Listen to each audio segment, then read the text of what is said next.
আজকে যে সত্যি ঘটনাটা শোনাবো সেটা 13 জুলাই 2025-এ ঘটে যাওয়া একটা ক্রাইম স্টোরি। ঘটনাটা ঘটেছে রাজধানী দিল্লির উত্তমনগর এলাকার ওম বিহার একটা কলোনি আছে, সেখানকার একটা বাড়িতে।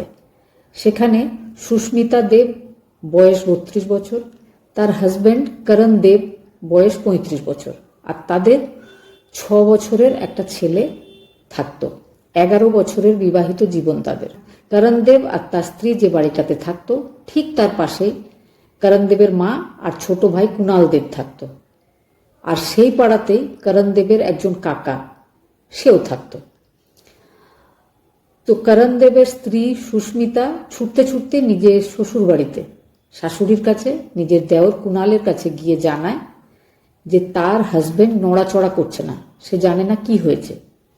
কুণাল আর কুণালের মা সঙ্গে সঙ্গে ছুটে নিজের যে ছেলে বৌমার বাড়ি সেখানে চলে যায়। সেখানে গিয়ে তারা দেখে, তারা অনেক চেষ্টা করলেও ঘুম ভাঙানো যায়নি করণ দেবের। পাড়া প্রতিবেশী আর করণ দেবের ভাই সবাই মিলে করণ দেবকে নিয়ে চলে যায় স্থানীয় একটা বেসরকারি হসপিটালে। হসপিটালে যাওয়ার পরে তারা জানতে পারে যে করণ দেব আর বেঁচে নেই। তার শরীরে, বিশেষ করে তার কাঁধের একটা জায়গা দেখে বোঝা যাচ্ছিল যে কারেন্ট শকে বা বিদ্যুৎ পৃষ্ঠ হয়ে করণ দেব মারা গেছে। তো বাড়ির লোকজনের আর বলার কিছু নেই, মাঝে মধ্যেই আমরা আশেপাশে এই ধরনের ঘটনা শুনেই থাকি। কিন্তু সেই হসপিটালের ডাক্তার বলে, কেউ কারেন্ট শকে যখন মারা যায় তার মুখের ভেতর থেকে কিন্তু ফেনা বেরোয় না। এখানে ফেনা জাতীয় একটা জিনিস কেন বেরোচ্ছে, এই জন্য পোস্টমর্টমটা অবশ্যই হওয়া উচিত। এতক্ষণ কিন্তু করণ দেবের স্ত্রী, করণ দেবের যে কাকার ছেলে রাহুল দেব, আরও কিছু আত্মীয় স্বজন, তারা বলছিল যে কোনো দরকার নেই, যা হওয়ার হয়েই গেছে, আর এই বডিটাকে নিয়ে কাটাছেঁড়া করার দরকার নেই। কিন্তু এই কথাটা শোনা মাত্রই করণ দেবের যে ছোট ভাই কুণাল দেব, সে বলে যে না, যখন একটু সন্দেহ রয়েছে তাহলে পোস্টমর্টমটা করার দরকার আছে। করণ দেবের স্ত্রী সুস্মিতা দেব খুব বিরোধিতা করে। তখনও কিন্তু তার দেওরের সন্দেহ হয়নি। দীনদয়াল উপাধ্যায় বলে একটা সরকারি হসপিটাল, সেখানে বডিটাকে পাঠিয়ে দেওয়া হয় পোস্টমর্টমের জন্য।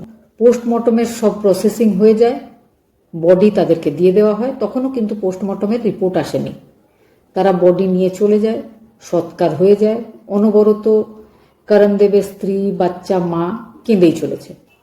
করণ দেবের বডি সৎকার করার পরে যখন আত্মীয় স্বজন, বাড়ির লোকজন, ভাই সবাই বাড়ি ফিরে আসে, মন সবার খুব খারাপ। স্নান করার পরে করণ দেবের যে ভাই কুণাল দেব, সে বসে আছে।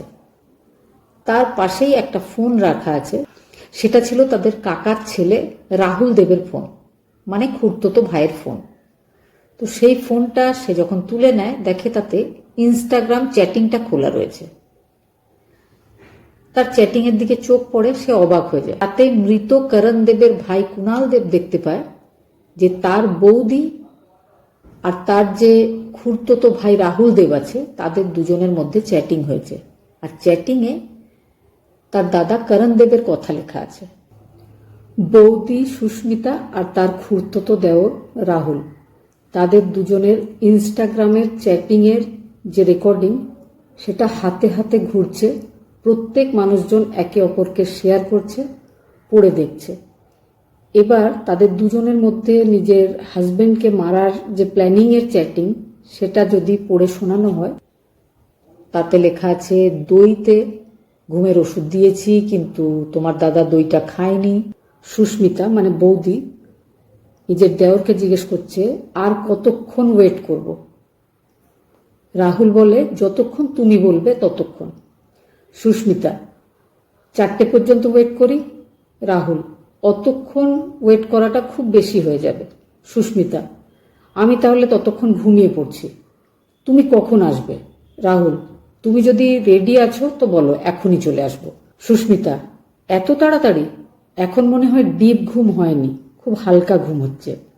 রাহুল, আমি বাড়ির সামনেই রাস্তায় আছি, 3টের সময় চলে আসবো। আর যদি এখন বলো তো এখন আসতেও পারি। সুস্মিতা, বুঝতে পারছি না কি করব। রাহুল, ভালো করে ভেবে দেখো, তারপর বলো কি করতে হবে। সুস্মিতা, শকের ব্যাপারে বলছো তো? রাহুল: হ্যাঁ। সুস্মিতা: আমি তো ভাবছিলাম ওষুধেই কাজ হবে, এতক্ষণ ওয়েট তো করলাম কিন্তু কিছুই হচ্ছে না। রাহুল: সব ওষুধ এবারে একসাথে দিয়ে দাও। সুস্মিতা: একটু চেক করে বলো তো কতক্ষণ পরে মরবে, কতক্ষণ সময় লাগে মরতে? বমি পটি কিছুই তো করছে না, হালকা হালকা নিঃশ্বাসও চলছে। রাহুল: দেখলাম কতক্ষণে মরবে সে বিষয়ে কিচ্ছু লেখা নেই। সুস্মিতা: কারেন্টই দিতে হবে।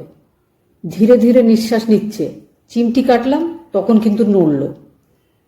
রাহুল: সব ওষুধ একসাথে খাইয়ে দাও জলের সাথে, চেষ্টা তো করো। সুস্মিতা: 5-6 বার চেষ্টা করলাম, জল দিতে পারছি, ওষুধ কিন্তু খাওয়াতে পারছি না, মুখটা খোলাতেই পারছি না। দেওর বলে যে ফাইনাল, তাহলে কারেন্ট দিতেই হবে।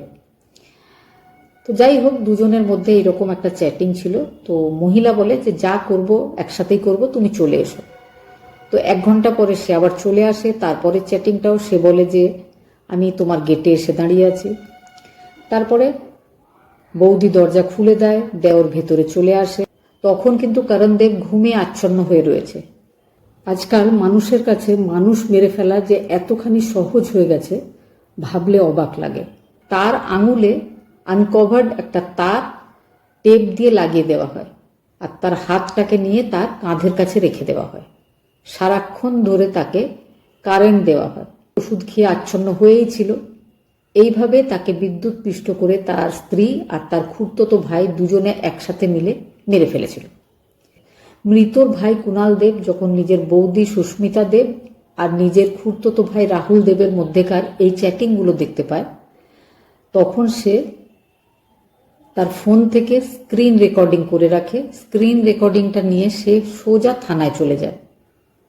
পরবর্তীকালে পোস্টমর্টমের রিপোর্ট আসে। রিপোর্টেও সেটা প্রমাণ হয়ে যায় যে চ্যাটিংয়ে যেটা আছে বা মৃতর পরিবার যেটা সন্দেহ করছে একদম ঠিক। মৃতর পরিবার জোর করে করণদেবের স্ত্রী সুস্মিতাকে বসিয়ে জিজ্ঞেস করে। তখন সুস্মিতা বলে যে হ্যাঁ, করণদেবের ব্যবহার খুব খারাপ ছিল, ছোট ছোট ব্যাপারে সে সারাদিন বকাঝকা করত, মারধর করত। এই ব্যাপারগুলো তার বিরক্তিকর মনে হচ্ছিল। গত 2 বছর আগে থেকে তার খুড়তুতো দেওর, যে পাড়াতে তার পাশেই থাকে, তার সাথে তার একটা অবৈধ সম্পর্ক আছে। সে সেই দেওরের সাথে বিয়ে করতে চাইছিল, সঙ্গে চাইছিল করণদেবের সম্পত্তিগুলো নিতে। করণদেবকে রাস্তা থেকে সরাবার জন্য তারা দুজনে প্ল্যানিং করে এই ঘটনা ঘটিয়েছে। এটা সে নিজে মুখে নিজের শ্বশুরবাড়ির লোকজনের সামনে বসে বলে সমস্ত ব্যাপারটা। তাকে জিজ্ঞেস করা হয় যে সে অতগুলো ঘুমের ওষুধ কোথায় থেকে পেয়েছে। তো সে বলে যে তার খুড়তুতো দেওর রাহুল দেব ওই সমস্ত ওষুধগুলোর ব্যবস্থা করে দিয়েছিল। করণদেবের ফ্যামিলি, করণদেব এই পর্যন্ত এই 2 বছর ধরে যে তার স্ত্রীর একটা অবৈধ সম্পর্ক আছে সেই ব্যাপারে তাদের একটুও নলেজ ছিল না, তারা কিচ্ছু জানতো না। ওই ঘটনা ঘটে যাওয়ার পরে তাদের হাতে ইনস্টাগ্রামের চ্যাটিংটা আসার পরে তারা জানতে পারে। পুলিশ স্টেশনে সবটা জানানো হয়। পোস্টমর্টমের রিপোর্টেও সেটা প্রমাণ হয় যে বিদ্যুৎপৃষ্ট হওয়ার আগেই সে অনেকগুলো ঘুমের ওষুধ খেয়েছিল, আর ওই আচ্ছন্ন অবস্থায় বা ওই ঘুমানো অবস্থায় সে মারা গেছে। আর টেপটা যেখানে তার আঙুলে লাগানো হয়েছিল বা তার কাঁধে লাগানো হয়েছিল সেগুলোর দাগও রয়েছে। করণদেবের স্ত্রী বা করণদেবের খুড়তুতো ভাই দুজনে কখনোই ভাবেনি যে বিদ্যুৎপৃষ্ট হয়ে কেউ মারা যাওয়ার পরে বাড়ির লোক যখন বলবে যে কারেন্টে মারা গেছে, তারপরেও যে আবার পোস্টমর্টম হবে, এই ব্যাপারগুলো সবার সামনে আসবে, এটা তারা কখনো ভাবেনি। বর্তমানে তারা দুজনেই পুলিশ কাস্টাডিতে রয়েছে।